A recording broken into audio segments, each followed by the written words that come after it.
Hi guys, welcome back to Alamat, where we translate and narrate Philippine myths, urban legends, and horror stories to share with the world. For this week, I have one true scary Reddit tale for you guys. And this tale is called I Always Kept the Advice in Mind Ignore the Drowning Man by Bad Fake Smiles on the No Sleep subreddit. Back in middle school until high school, my parents would always drag me to a certain beach resort during summer. It was a place that started with a K, hidden in the many islands of the Philippines. To be honest, I don't bother trying to remember it, since I swore I would never set foot on that beach again. It was when I just turned 14 when I first got to see it. The Drowning Man. The hotel we were staying at had the perfect view of the beach, and the wide sea stretching across of it seemed to be the whole wide world. During the day, the sand was white and fine, and the water was somewhat clear and green.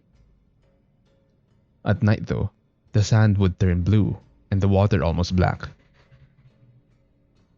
But during this particular stay, the moon was shining bright above the water, making it twinkle like the night sky. It was past midnight and my parents were already sound asleep.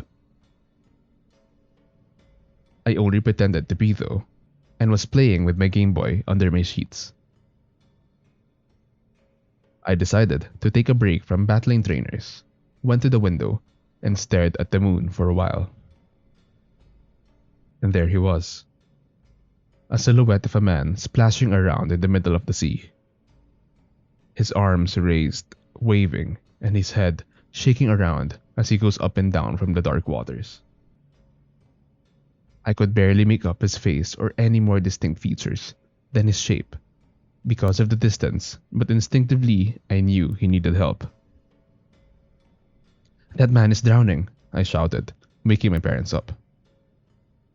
They got up and saw nothing. The drowning man disappeared. "He's probably sinking right now," I panicked.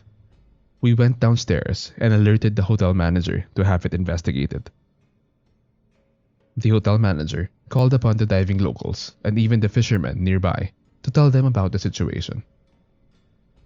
What I found strange was, it seemed like my parents and I are the only people in the lobby panicking. The diving locals went ahead outside the hotel, barely running. The hotel manager gave his sincerest apologies and assurance that it would be investigated. Turning my back to go back to the elevator, I bumped into the cleaning lady.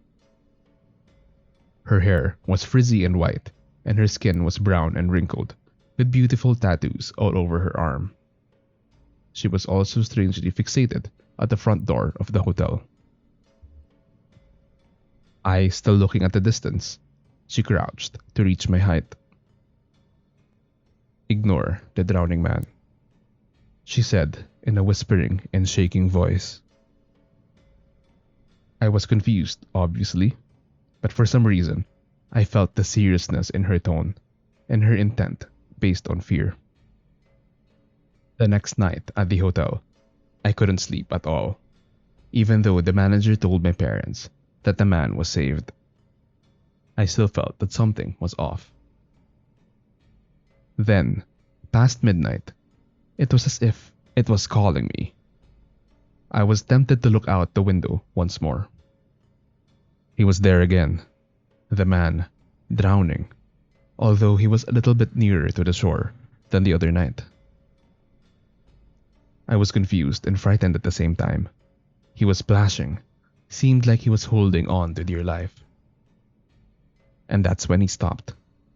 Like a mannequin, he froze in position. I don't know why, but chills went down my spine. I pulled away from the window with cold sweat.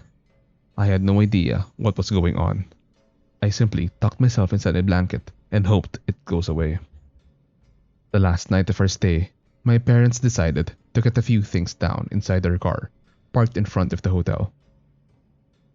I helped my dad carry a few bags and headed outside, where the cold sea breeze greeted us enthusiastically.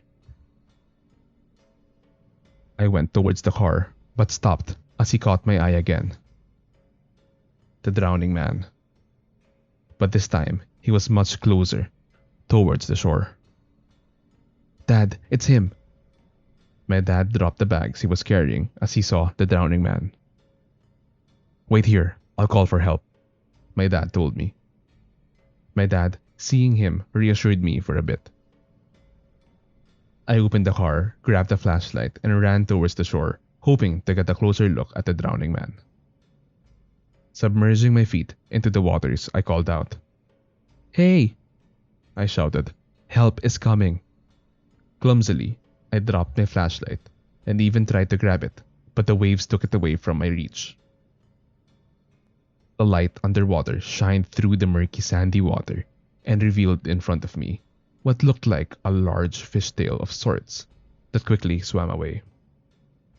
My forehead wrinkled, confused and also nervous.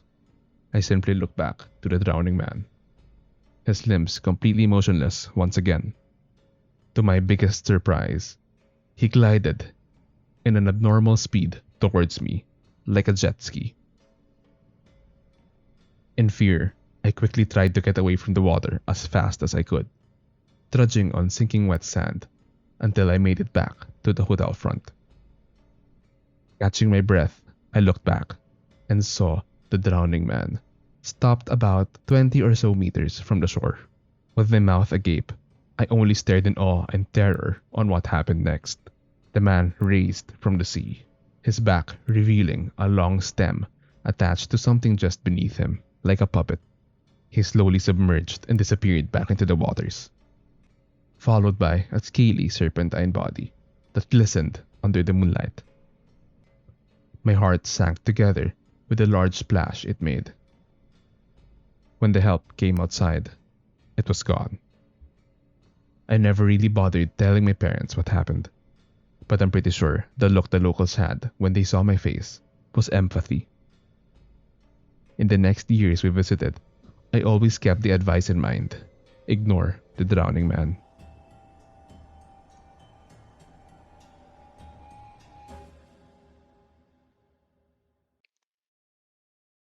I hope you remember this story whenever you go to the beach. But if you liked and enjoyed this, don't forget to like, subscribe, and share this channel to your friends and family. If you have stories you would want me to narrate, send me an email at mralamatph@gmail.com. Salamat guys, and see you in the next one.